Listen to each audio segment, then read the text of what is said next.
It's been a 20-year journey of not knowing where it's going to lead, but wanting to do this one thing, being able to highlight and hero these incredible women. One of the saddest things I heard from a Matilda's alumni was, I have no photos of my career. Who keeps the history? Who keeps the records? And how do you tell that story if you haven't got that documentary evidence of it, which is a photo? That's my motto, and I always go back to it. It's for the love of the game. I just completely and utterly adore this game. Hello and welcome back to the Full Frame Podcast presented by Sony. We're in the studio today with Anne Odong. Welcome. Thanks so much, Clyde. Do you want to do a brief introduction? Yeah, I'd love to do so. Well, my name is actually Angeo Odong, and I'm an Acholi Australian woman living here in Sydney. And I am lucky to be a photographer and storyteller in women's football and women's sport. How did it all begin? What drew you to football specifically, and what was it like starting a career in sports photography? What drew me to football was actually watching France 98 World Cup. I was pretty young. I was about 14, and I remember sitting in my living room at 2 a.m., 3 a.m. in the morning and watching SBS with the likes of Les Murray and Tracy Holmes, and they were covering that World Cup. And I just remember thinking, this is the greatest sport ever, and I would love to be involved with it. Even though my brothers were playing when they were younger, I didn't quite understand just how much I loved it until watching that France 98. And I became a France fan, and then I also became an Arsenal fan because so many of the players ended up playing with Arsenal: Patrick Vieira, Thierry Henry. And from there on, I wanted to do everything to do with football. I started playing. I wasn't that great. I was all right, but wasn't fabulous. But the thing I always liked English literature, and I was always an avid reader. And so I knew I wasn't going to be, fabulous on the pitch, but I could still be involved in the game, and one of those was through telling stories. So I started writing, and how I got into photography was I was writing, and this was around sort of 2005 time period, and I saw that women's football was not getting any coverage. And being precocious and probably a little bit too arrogant, I decided to call up the West and say, how come no women? And they said, oh, that's, I think they were trying to fob me off a little bit and said, well, we don't have photos. And I was like, right, okay. Yeah. I'm just going to pick up a camera because how hard could it be? Arguably one of the hardest genres you could possibly shoot. Literally, spoiler, it was very hard. Yeah. But that's what sort of started it, was I wanted to give coverage to women's football. And this was just happening at your local level? And this was happening at just state level. Yeah, okay. And I just couldn't understand why we couldn't have coverage of the game. I saw so much men's football and little to none women's football. So that's when I picked up a camera and started shooting. Were you already working in the media kind of communications area? Were you already doing that, or was it really like you just jumped in both at the same time? I was in uni, so I was actually working, funnily enough, in community radio. Yeah. I was co-hosting. So you're used to being on the other side. I'm so used to being on the other side. Yeah. I was co-hosting the World Football Program with a friend of mine, Penny Tanner, and I was also doing state league reporting at Football West. So all of those were kind of happening at the same time, and it was just that realization that men were getting the coverage and women weren't. And I was trying to decipher why this was. And when I was given that as an answer, I was like, right. That's an easy fix. I'd get some visuals. Yeah. I'll go get some images then. Yeah. That's so interesting. So you started shooting kind of at that state level, providing more coverage for more women's games. And then how is it led to here now? Because I feel like that's a long road, and there's a lot that's probably happened in between. 20 years. But it's really exciting to kind of unpack. It's been a 20-year journey of not knowing where it's going to lead, but wanting to do this one thing, which was the mission was being able to highlight and hero these incredible women, whether they were playing at state league level, whether they were playing eventually at W League/A League women's level, or they were playing at Matilda's level. It was these women put in so much, they sacrificed so much, and they have varied, storied biographies that we don't hero in our society as much as we should. Yeah, definitely. So photography was a way to find a way into it, but also I found that it was a way to be able to build connection with them in a way that my writing couldn't do instantaneously. Everyone loves a photo. Yeah. Everyone loves a record of them and their achievements. Especially when they're an athlete that's dedicating a huge amount of time and effort, resources, whole portions of their life to a particular sport. It is nice to have that documented. One of the saddest things I heard from a Matilda's alumni was, I have no photos of my career. That's so sad. I tried to tell my kids that mummy was a Matilda and I have no proof of that. And that was really, really hard to hear because it meant that who keeps the history of the game? Who keeps the records? And how do you tell that story if you haven't got that documentary evidence of it, which is a photo? Yeah. And so having that understanding of that, I just started and continuing to take photos every weekend. I would get my assignment, I would write the article, I would write the match report, and then I'd also take the photos. Then I started a platform website called The Women's Game. And again, sitting in my bedroom, I was like, how hard could it be to start a website? And when I started doing that, we created a Facebook group because that was for those, was big back then. I was about to say, for those who are the children in the audience, Facebook used to be this massive platform that everybody was on. And I started this Facebook group and it grew and it grew and it grew. And before long, I'm talking about 2012, 2013, we had about 15,000 people on this Facebook group that cared about women's football and the girls and the players. They loved getting photos of themselves. And when the W League kicked off, I requested a photography pass for the W League and I would go to every game that I could. And then about 2011, I moved to Sydney. I'm originally from Perth. I moved to Sydney because I knew that's where national team football was. They had all their training centres and training camps at the Australian Institute of Sport, or they had it out in Blacktown or in Valentine Sports Park. And I knew that was where I needed to be if I wanted to continue to record the game at that national team level. It's a lot about access, right? Because we talked about this very briefly, but access is really the key to sports photography. Because you were saying earlier, this is annoying, but we were chatting very briefly earlier. But yeah, a lot of the access is, getting in a position where you can get close to athletes and form that connection, and then also be able to capture them when they're not putting that face on for the camera. And I think that's a really important thing. It's about access and it's about trust. It's how do you build that trust? And one of the reasons I still go and photograph state league photography, I still do that. Yeah.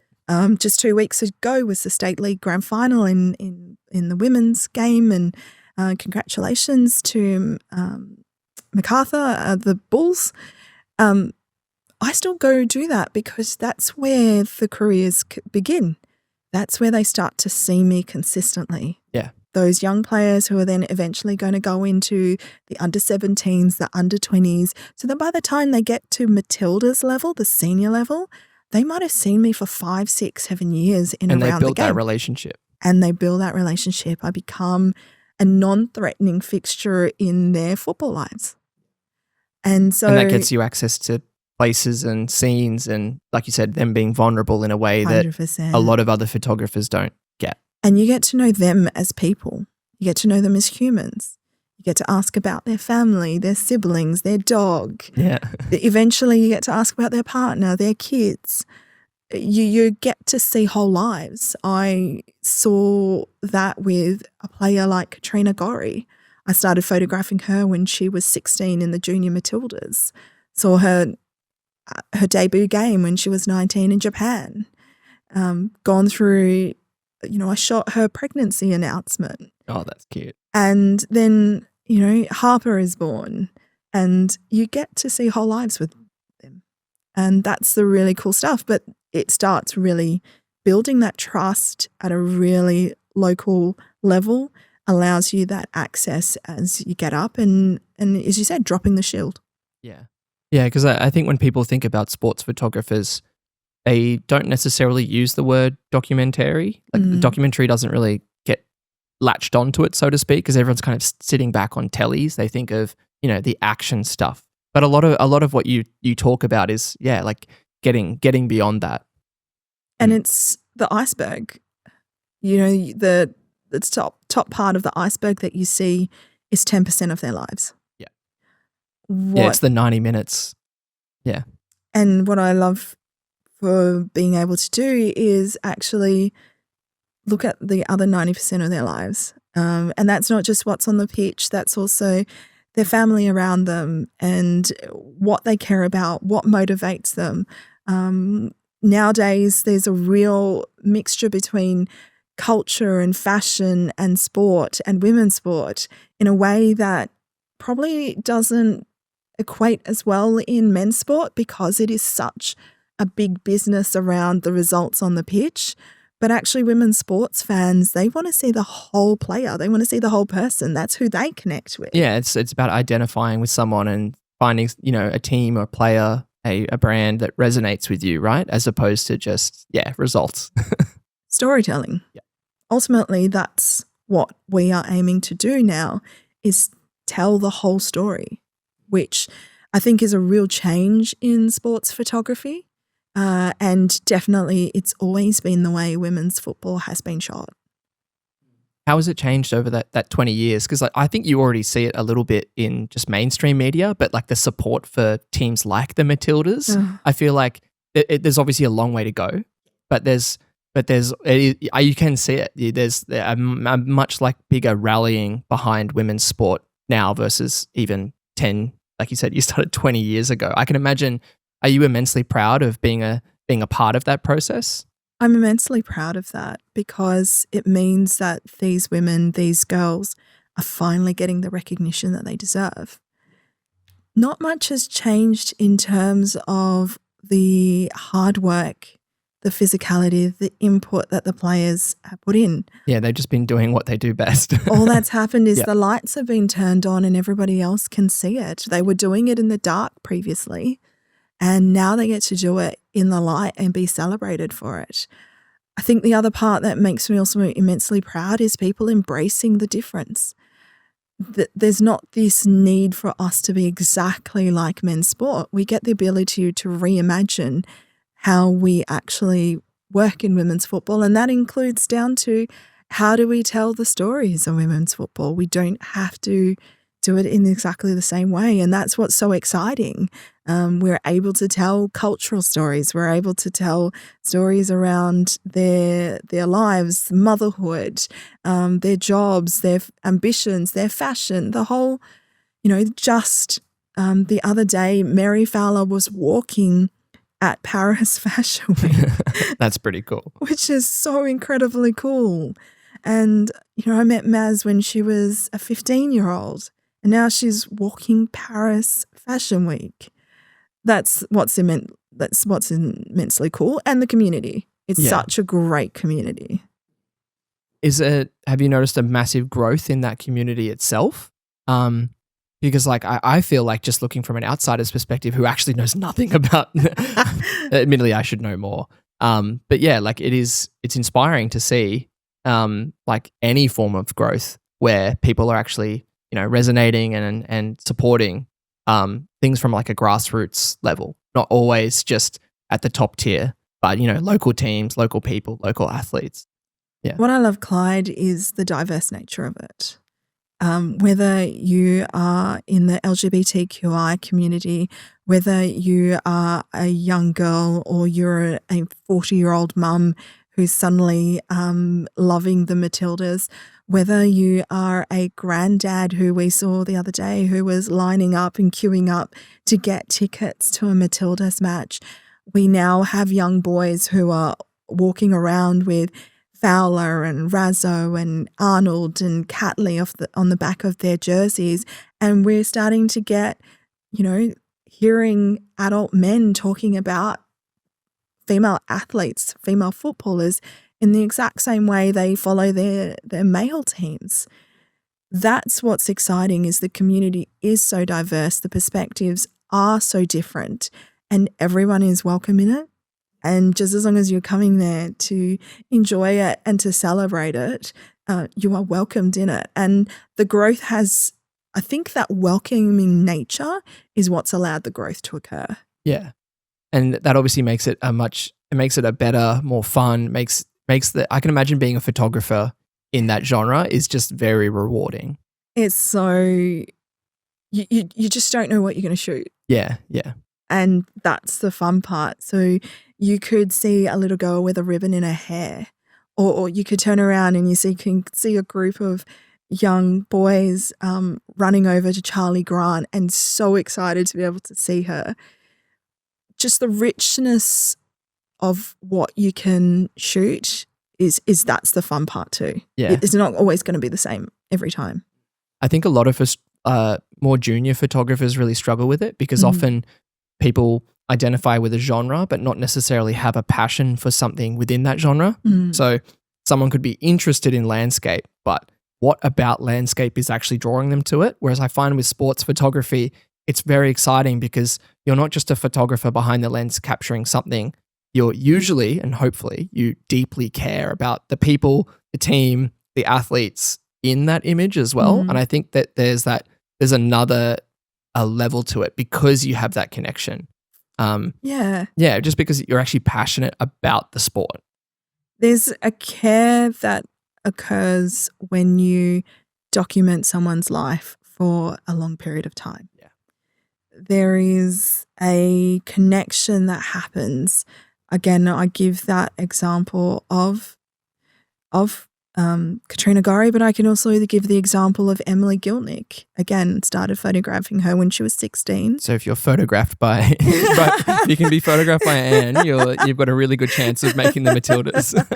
I think that's called confirmation bias, because there's a lot of players that I haven't. They've moved away from the game. But somebody like Emily Gilnick, photographed her when she was in the W League as a 16-year-old. Her Matilda's debut as a 19-year-old. And then, I photographed her engagement, her surprise engagement, and then her wedding. So you get, again, these life experiences that you can build in a way that is just so incredibly fulfilling. But in saying that, I know other sports photographers who go to the pitch, shoot the 90 minutes, close it up, and then they go on to the next. Yeah. That's also valid. Yeah. That's also another way of being able to capture. That's if you're shooting for publication or something, right? Yeah. How do you make that switch? So if someone was interested in becoming a sports photographer, how do you become embedded with a team as opposed to working as a contractor, basically? Build the connection. You've got to show up. Show up all the time. And show up, and that means you've got to be really deeply passionate and interested about it. But you have to show up. That consistency. I once had a player. I was in Japan in 2012, and this player walked up to me, and this was the time I wasn't getting paid for anything to do with women's football. Yeah. It was just, this was my deep passion. And I was lucky enough to work in the legal profession, so I was paid pretty well and I could utilize my holidays, and that was mine. Some people love reality TV shows. Some people like going to the pubs. Mine was going to football matches and football tournaments and shooting them. And this player walked up to me and she said, "Why are you here?" Because it was just such an anathema to her of, hang on, you're not getting paid for this. It's like, why are you here? And I just said to her, because I care about you guys and I think you deserve the attention. And she looked at me and went, okay. And that was it. But it was that showing up and being consistent in it that then, Tom Samani, who was the head coach at the time, was like, come on in. Once people see that you care, they will open the doors to you. Is the industry very much an invitation only kind of thing? In some spaces, yes. Yeah. Okay. Yeah. Particularly in a sanctum, you have to, because you're not just going into a sport, you're going into a family. That's the thing with sport that people don't always understand, is it's not just a team, it is a family. You are together a lot. Yeah. In the Women's World Cup, heading into the Women's World Cup, I went into camp on the 14th of June. I didn't leave camp until the 20th of August. That's a long time to be with 40, 45 people every single day, eating meals together, training together. That is a long time. That's a long time. So I saw them more than I saw my family. So you do become family. So that's why it is invitation only, because you're not just going into a team, you're not just going into a job, you are being invited into a family.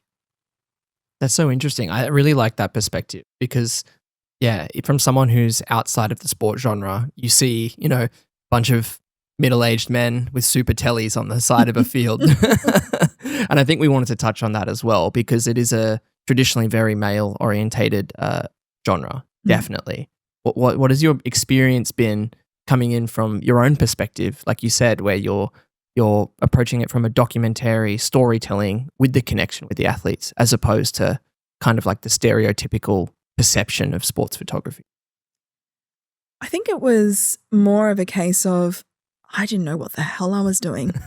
So I didn't have any perceptions going into it. I didn't realize how male-dominated the sport was until I'd come to a couple of W League games and consistently was like, oh, there are no, and this is 2008, by the way. Yeah. There are no other women at this women's game. Yeah, that would be a quite shocking realization. It's not just, oh, there's less women in the industry. It's there are virtually none. The number of games I went and shot where it was me and the Getty photographer, because Getty had had and still has the contract for the A-League women's competition. The number of games where it's just me and the Getty photographer. But in saying that, I got the most incredible education. I didn't study photography. I didn't study it at uni. I didn't study it at school, TAFE. I come from the YouTube University of Photography. And then, following lots of really great photographers and seeing their tips. So I got a fantastic education from some of the best photographers in Australia when it comes to sports photography. And I'm so incredibly grateful to all of those guys, those men who sat down and listened to my stupid question of like, what shutter speed should I have? What's the aperture? What's AV mode? Those really simple questions that eventually, once the internet opened up, I went and did my own research.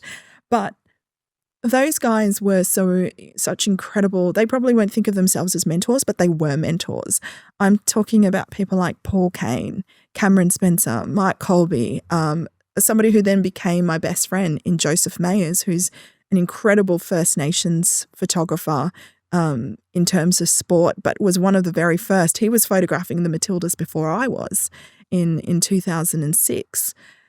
And I was able to learn so much from them, but it was also pretty lonely. And there were some others that were a lot more territorial and a lot more, oh, okay, she's in this space.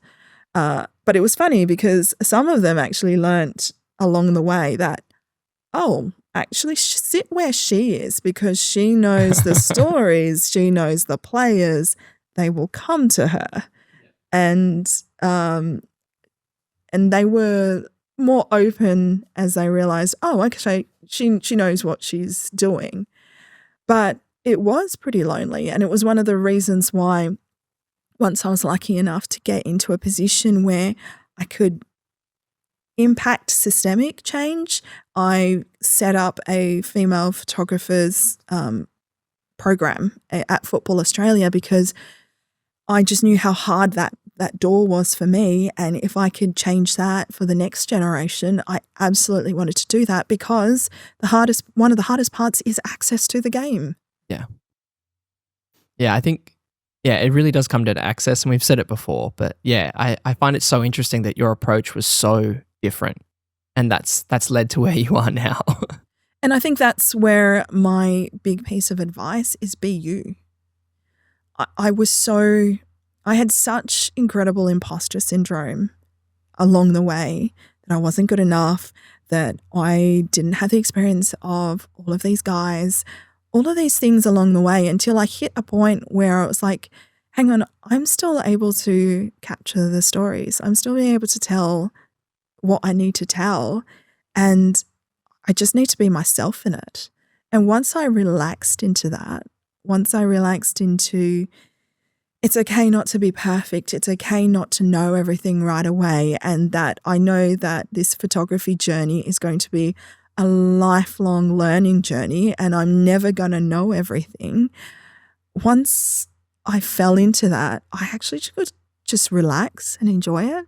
Yeah. And I then realized along the way, hey, I've actually picked up all of this experience, that now it's my job and it's my responsibility to help the next generation of female photographers who have been inspired by the Matildas and the rise of women's sport to get involved in the sport. And that's a really clear responsibility for us, because once you go up the ladder, I think it's incumbent on you to continue to send down more ladders rather than raise the one that you went up. Oh, definitely. Definitely. And I think passing that on, like you said, YouTube University, like the amount of stuff I learnt just by being in close proximity with photographers at the top of their field.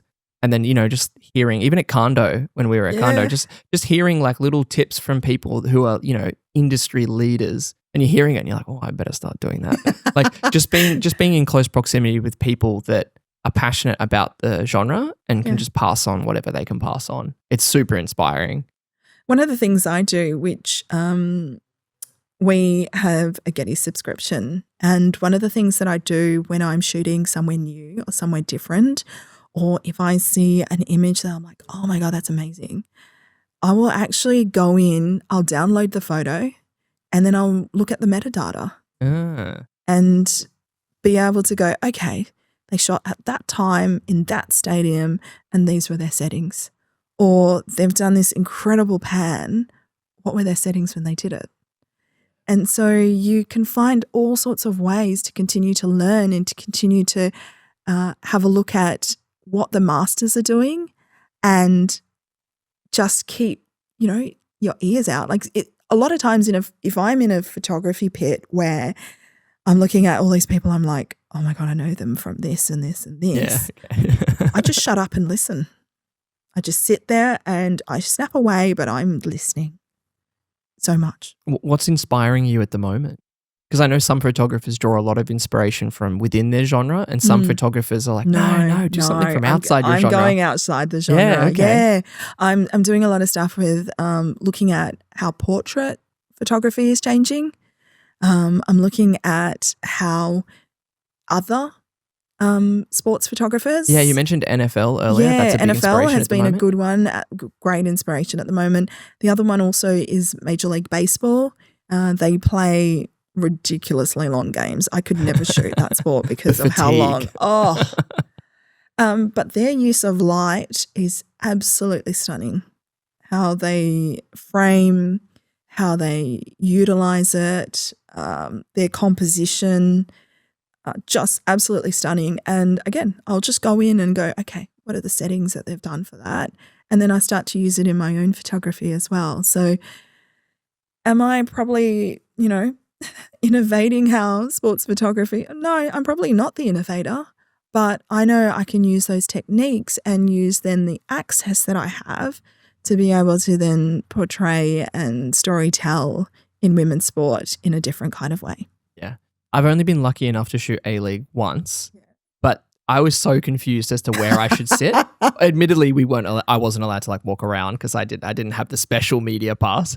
But yeah, it's understanding the sport itself has a huge impact on how you shoot it because I'm guessing, if you know which team's probably going to have better possession, that informs where you should sit because they're going to be facing one way a lot more of the time. Where do you position yourself? Like center field? Are you up one of the corners? Like how much do you move during a game? Like these are all questions that I can imagine that someone like myself who hasn't shot it really would want to know. Like where do you sit? And every sport is different. Yeah. So in football, and particularly major tournaments, you don't get a lot of movement. So you pick wisely. You are set at one end and you sit there for the full 45. Yeah. And that includes Getty. So they get sideline access, which and then if you're a team photographer, you also get that same sideline access. But if you're a general photographer, you are sitting behind the advertising boards and you stay there. So that's where I was. Yeah. So you then have to pick wisely. But in saying that, you also got to shoot what you see and shoot what you get because you can pick wrong. Yeah, I definitely picked wrong in that game. I picked so wrong. But in picking wrong, you've got to go, okay, well, what else? And I've done that before. So I picked a side and I'm like, oh, okay, that team's like on fire and absolutely. Yeah, if the possession's wrong and you're just getting the backs of players the whole game. Yeah. Yeah. But then I might be like, you know what? I'm gonna do a story on the goalkeeper. Yeah. So that's going to be, I'll get goalkeeper celebrations. I've done this before with Andrew Redmayne at Sydney FC. So, the team's scoring down the other end and I'm on the wrong end for them to be scoring, but I'll shoot Redders instead and his celebrations, which are quite awesome. But definitely knowing the game is really important, particularly if you are learning where you need to sit. What's the player's tendencies? For example, Caitlin Ford, she plays out on the left, but she will cut inside. Yeah. She will always cut inside. So you're waiting for that moment. So I'm always waiting for that moment for Kate to cut inside. Hayley Razzo, if she's in a particular position, she will sprint down the wing and she will get to the byline. Now you're giving and out critical team info. No, that's often I'm joking. You can often see it. It's a player tendency. Yeah. So getting to know that's actually really helpful. Yeah. Giving understanding like the pace of an Ali Carpenter or the heading ability previously of a Claire Polkinghorn. Jada Wyman will make spectacular saves. So like if the ball's coming in, I might, instead of being on the striker, I'm actually going to be on Jada because you're waiting. I'm waiting. So that information is important, particularly in sport, is understanding that, but also understanding the patterns of the game as well. Yeah. But in also saying that is understanding what's also happening around you. Yeah, I think sometimes shooting the fans' reactions or like flags and banners and stuff waving. Banners. It is the full storytelling. It is thinking of it in a cinematic way. What's your wide shot? What's your medium shot? Tight. Atmosphere. What are the details? What are the fans? All of that comes into it because you want to tell the story of the game. And it's not always just the action on the pitch. Yeah. Are you shooting on two bodies so you can compensate for all that kind of stuff? I'm shooting on 2 to 3 bodies. 2 to 3 bodies. Yeah. What are you rocking at the moment? So I'm shooting on 2 A1s and also an A9. Yeah. And lenses? That's lenses are really the important bit. that's a real mix. So I'm currently on the 300 with an extender, which has been really helpful. And I've also learnt the crop in the A1 is incredible. Yeah. So in some ways, 1.5 crop. Yeah. So with the extender, the 1.5, and I can now kind of get up to 600, which has been a game changer. Particularly because it stays at that f4. Yeah. Which, like I said, absolute game changer. Then I've also got the 70 to 200, the 24 to 70, and I'm just looking at getting a fisheye as well. Just to be able to. Don't say that. It's not a Sony. Nah. So I'm just looking more at perspectives. just more perspective. Being able to again, what kind of story do I want to tell? I found that when shooting A-League, I had a 200 to 600 on one body, And luckily it was at a stadium with enough light. Yes. But 200, 600 on one body and then 2470 on the other. But we were kind of juggling lenses in our group. Yeah. So I was stuck on the 200, 600 for a little while. And then you'd get like the best slide tackle right up against the sideline. Yeah. And I was just crying because I had to shoot it at 200 when, you know, something like a 14 or a 24 mil would have been the hero image. It would have been that amazing wide angle moment. Yeah, well, I'm looking at getting the 28 to 72. That is just a beautiful looking lens. Yeah. And that's the next one I'm going to get. But yeah, my 300 is phenomenal. Lives on a camera. So that stays on a camera. Then I will have the 24 to 70. That also stays on a camera. And then the other shorter focal lengths, I kind of switch out of those. I have a dual strap so that I can actually just being able to swing out as I need to. So I usually have 3 to 4 maximum because that gives you the full breadth of storytelling opportunity, really. Because you said that getting more than 300 is useful sometimes. It's super useful. But having that 2.8 is so I was about to say, it's also sometimes not. And the best thing for me now is, and everyone around me, those that shoot on the dark side are very jealous about it, is just the fact that it has cut down my weight so incredibly. My kit and the fact that I can shoot at 600 handheld. Yeah. No monopod? No monopod. Yeah, that's pretty cool. It's phenomenal. Yeah. And it means, again, that's one less thing that's in my kit bag. I don't need that monopod because I can shoot handheld. Yeah, less is more, always. But it also allows me different angles. So, like, I will put it down right on the ground and sometimes I'll shoot from the ground and get a completely different kind of angle. And the other part that for me was the game changer with the A1 was the frames per second. Again, different types of shots that I wasn't getting before. I know frame rate is controversial sometimes. It's like you can either have too much, but in a sport like football where things can happen really quickly, that additional frame rate has, again, been a game changer for me in the types of shots I've been able to get, just because you are in that half-second space that you just were never before. Yeah, I always think about that because when I've only shot it once, but predicting certain movement was incredibly hard, and even tracking a ball at 600 mil for me was like virtually impossible. But yeah, like in the half second that a player decides to head instead of kick, then you've got another half second delay while you're like just trying to find where they are. And by the time it's happened, you've missed it. Yeah, but understanding the game, the equipment that you have, knowing the patterns, all of those now, like the change that I've been able to have is I can literally get the ball right on the toe of a player, or I can get it right at that moment they are hitting the ball, which even if you were there before, your frame rate would mean that you would still miss it by just that little bit, but you would still miss it. Yeah. Now you can get those moments. And like I said, you just now get different types of shots.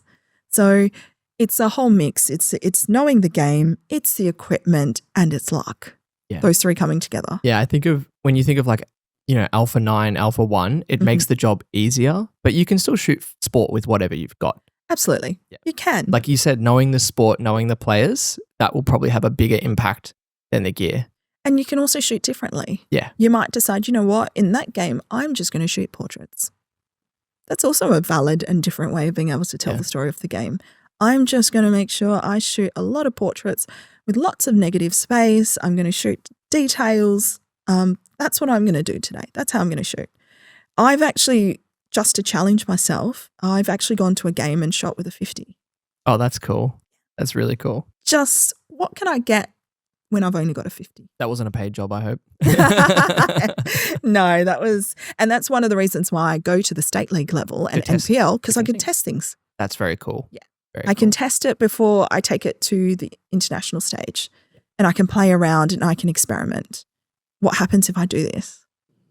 What are you working on at the moment? What are you cooking up? At the moment, I'm doing some work with the Afghan women's refugee team, which is a really exciting, empowering project. The Afghan female footballers, they escaped the country when the Taliban took over and have restricted access to football for the girls. We've got a number of players in Australia. There's about 30 in Melbourne and another couple in Sydney. And they're a group also around the world. So there's some in Europe, some in the US. And FIFA has convened a refugee team to bring them all together, and they will play their first international matches in 4 years in the United Arab Emirates in October. That's really cool. That's a long project to be working on. It's a long project, but also it's a deeply rewarding project because they're looking to use their voice to be able to empower other groups of women. Yeah, like if they can make it happen, then it's opening it up for so many more people. And that's where that visibility piece comes into play. You know, you speak about why do I also undertake photography? It's visibility. It's the opportunity to see yourself in that space that you might not have seen yourself in before. And so for these women and girls, and I call them girls even though they're women, but, for the girls, it's an opportunity for them to be able to use their voice and be able to tell their story for that next generation of Afghani girls who are coming through. And the thing I love is I get to be with them and be able to capture that. So, they love it. They love the camera. They will turn to me and be, like, hey, can you take another photo? To the point where sometimes the other staff have got to be, and put away the camera so that we can leave. One of my really good friends would always say, take the shiny thing away from the parakeets.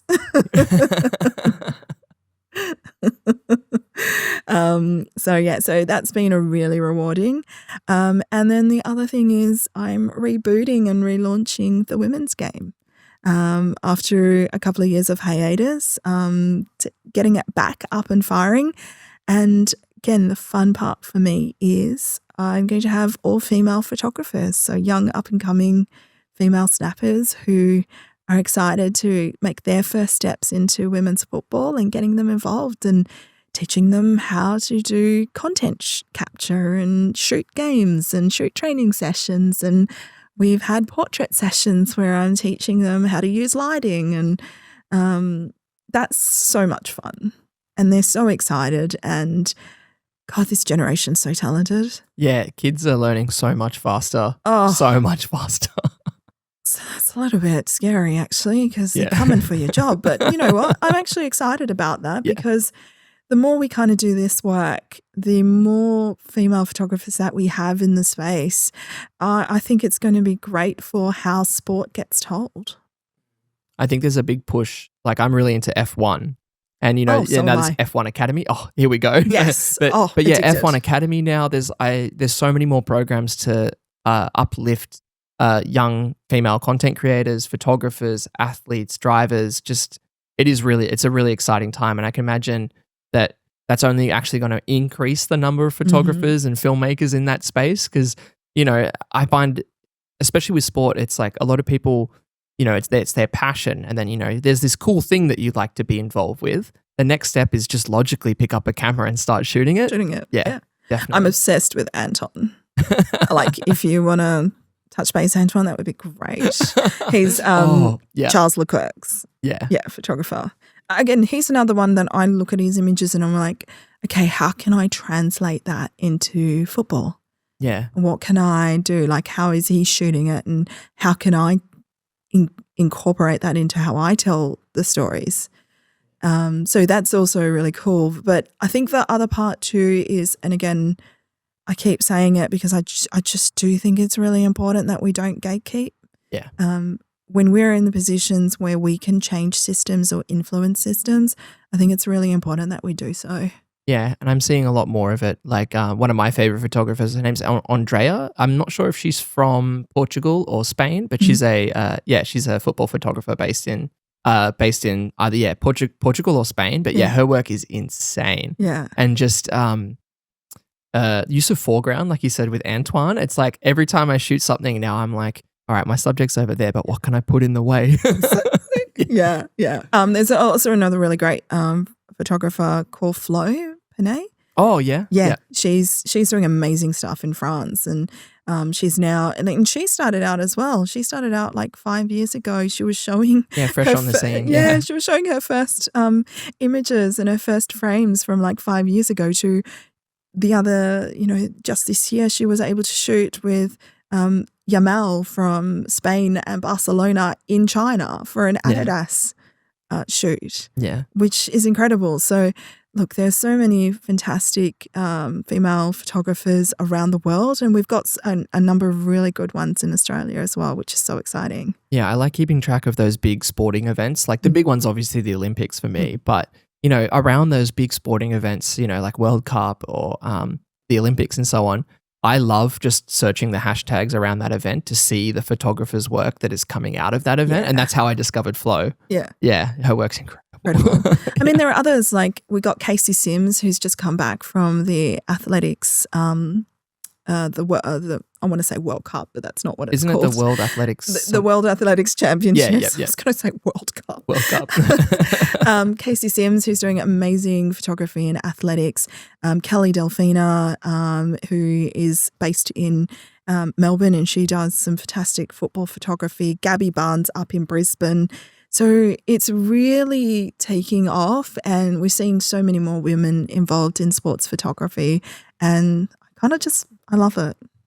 Are you in touch with a lot of these people? Like, is it a very tight-knit community because it's a smaller group? It's probably not tight-knit, but we definitely interact with one another. Yeah. And when somebody does something really cool, you do reach out and go, oh my God, that's... Back them up. Yeah, absolutely. It's like, that's awesome. Or, just you want to engage and continue to just encourage one another, because in some spaces it is incredibly lonely. Like I remember the first Olympic gold medal match I shot in football was in Rio 2016. And again, in the photographer's pit, there were 3 female photographers. And this was the gold medal match for women's football. But because it was the gold medal match, that's when all the big names were kind of sent by their agencies or by their publications.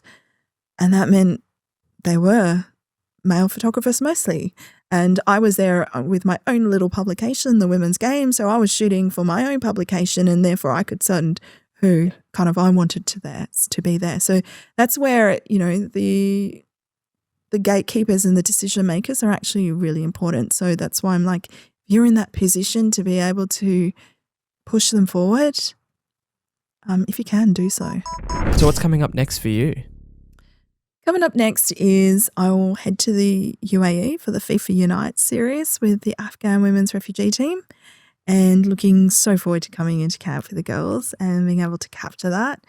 And then like I said, I'm rebooting the Women's Game and getting that up and running, and being able to tell what I want to do with that one is really tell diverse stories.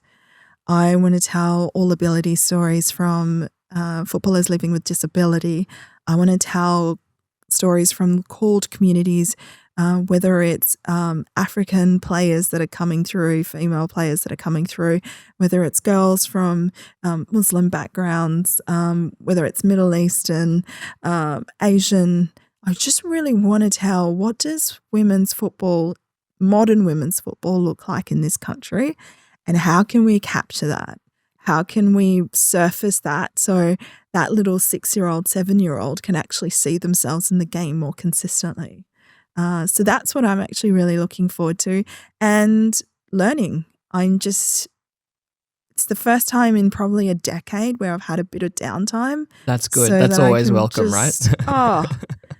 Man, I've been hitting up all the YouTubes. I've been hitting up, and that's the great thing about YouTube. You got SLR Lounge, you got Adorama, you've got all these different spaces where you can now actually learn from masters and watch it all happen.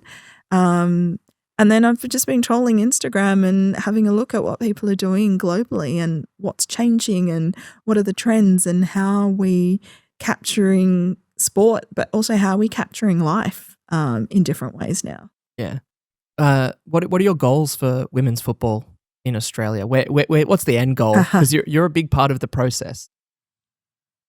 What's the end goal? That's a really good question. I think Clyde. that's a tricky one because it's one of those things where the goalposts will just continually move and move and move. But yeah, for yourself, like where do you want to take it, and where do you feel like it needs to go at the moment?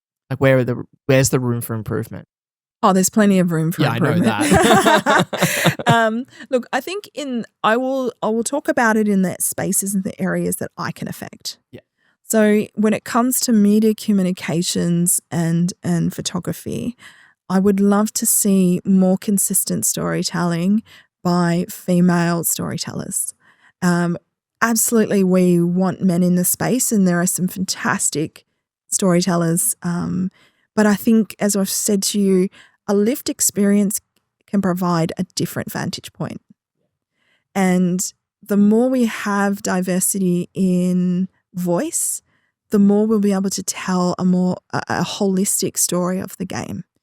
And having players with lived experience coming into the space, having female storytellers with that lived experience will allow us to be able to open it up in a completely different way.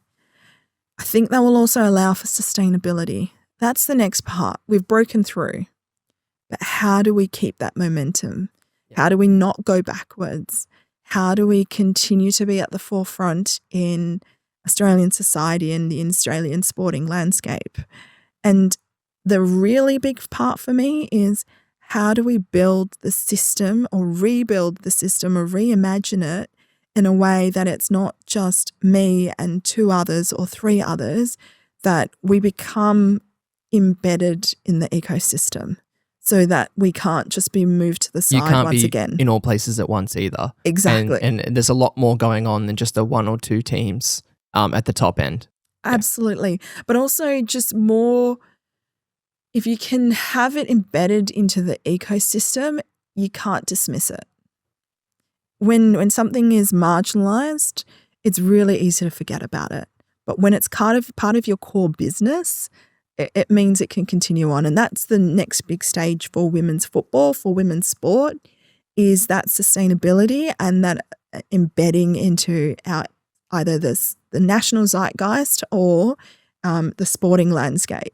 Yeah. And that for the next 10, 15 years is actually going to be the really big challenge for us all. Yeah. But it's the visibility, like you said, getting images, content, athletes in front of faces and eyes. That's the most important step. And I think the Matilda's content team has done that in an incredible way. They have a great videographer in Nari Delanchian. They have a really great content lead in Liana Barati and social in Julia Woods. But they've also really built an ecosystem around that where they bring that inner sanctum feel to the game. And that's what's really allowed people to connect with the Matildas, because they feel like they know who they are. But you've got to do that not just for the Matildas. Can we do that for all the A-League women's clubs? Can we do that for the NPL clubs? Then can we look at how do we do that for all of women's sport in Australia? And I think that's the really next big challenge is go shoot your local team. Please go shoot your local team. They're always asking for images. Even the smallest teams still want to, say what they're up to. Absolutely. And also it's just important. Like one of the things I say to clubs is if you want to attract more female participants, show them on your social channels, because I'm looking at your social channel and all I'm seeing is men and boys. How is that an indicator to me that this place is safe for me to come to and that they're going to value me and that they're going to care about me and they're going to tell my story when I can't even see it yet? Yeah. And so go to your local club and shoot. Again, I still shoot locally for a club in Apia Leichhardt. Yeah. When I'm in the country, sorry, Matteo, when I'm in the country, I'll go down and shoot Apia. Yeah. And I will give the photos to the girls and let them keep it. That's just so incredibly important to just shoot. And also, and this will sound funny, but if you're not shooting consistently, you lose match fitness. It's true. Sometimes Next time you pick up the telly, you're like, oh. literally. Yeah. Sometimes I'll be like, I've shot a game and I haven't shot a game in a while. And I'm like, ooh, that was a rough shoot. Bit off on lots of things there. And so if I'm coming up to a major tournament, I will go to my local game and shoot more consistently. So I do get match fit ahead of the bigger games. And it's amazing how quickly it can happen. You don't lose your eye, but your eye is not as sharp. You are not as sharp if you're not shooting consistently. Pretty good training ground as well, because I've shot local games for like just local games like university level, and then having shot the A-League, the university level was way more chaotic. Not that that's an indication of skill level, but the game was way more chaotic. So it was so difficult to shoot that versus going to something on a big, like on at the big stage. It felt like, oh, you know, like I'm used to it being a little bit more chaotic. That actually really helped go in and shoot A-League. And that's also one of the reasons I do shoot at that a couple of levels down, is because you haven't got the same level of structure as you do in the senior game. So it does force you to actually concentrate, focus, get your eye in, and be technically competent. So that when you do get to the higher grade games, you actually are just more in tune, but you actually get to shoot more intentionally. Yeah. I mean, when I first started shooting, and I'm sure lots of people can relate to this, man, I just sniped. I was like all around the place. And it's like you finish up and you've got, 2,500 photos and from a game, and then you forget, oh, I've actually got to filter all of these and then edit. This is not good. But as I've gotten older, like I am a much more intentional, and I will maybe 1,000 in a match. I thought you were about to say something crazy like sub 100. No, Yeah. not that. But often that's because I'm on burst mode. Yeah, and you're trying to get that very specific frame that you're hunting. Yeah. And so like from a game, I will maybe go 250 photos. Yeah, that's incredible. That's really incredible. And then there are other games. Like I love when, for example, we have an afternoon game and we get into golden hour. Okay, now I'm probably getting up to 2,000. That's because I'm also having fun and experimenting with the light. Yeah. And so I am trying different things, and that one is probably not going to be as much about the action, but it's like, okay, what can I do creatively with this gorgeous light that we have coming in for this game? Getting low, just trying different angles. Yeah. Getting haze, shooting backlit, that just trying all different types of things, going into silhouettes. What am I going to do? I love, for example, we have quite a few sort of African players in the local state league. I will love shooting them side lit because it just hits perfectly on their profile side lit. Yeah, that would look incredible. And so you get to play around a bit more. So that's kind of how I kind of look to get match fit, practice it a bit. But I agree with you exactly what you've said. Shoot local. What's your advice for someone who's dipping their toes into sports photography or, wanting to get embedded with a team? Well, first of all, I would say if you're dipping into sports photography as a female photographer, first of all, back yourself. You do belong. Your voice does matter in terms of how you're going to shoot this game and how you're going to tell the story. You've got a unique perspective that nobody else has, and back that. The next piece is look at making sure you learn the game. Know what you're going to shoot. That's incredibly helpful, especially when your gear is not quite as good yet to be able to help you tell that story. But when you're starting out, do that. Next, reach out to your local club. So many of them would love images, but they haven't got anybody to take them. So go out, reach out to your local club to be able to start shooting a local team. And that will give you two things. One, it will give you practice, allow you to be able to try different things and experiment. But two, it will give you your first look at what it is to embed into a team, to become part of a family. what are the do's, what are the don'ts, what are the norms, what are the taboos, all of those kind of things.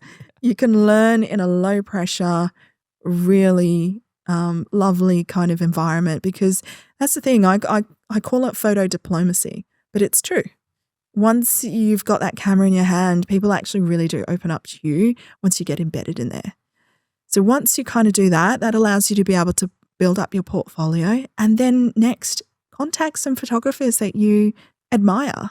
Reach out to them. I can't tell you how many young photographers are in my DMs and we just have a chat. That's so inspiring. Just being able to go, hey, I'm thinking about X. What should I do? Hey, let's go have a coffee.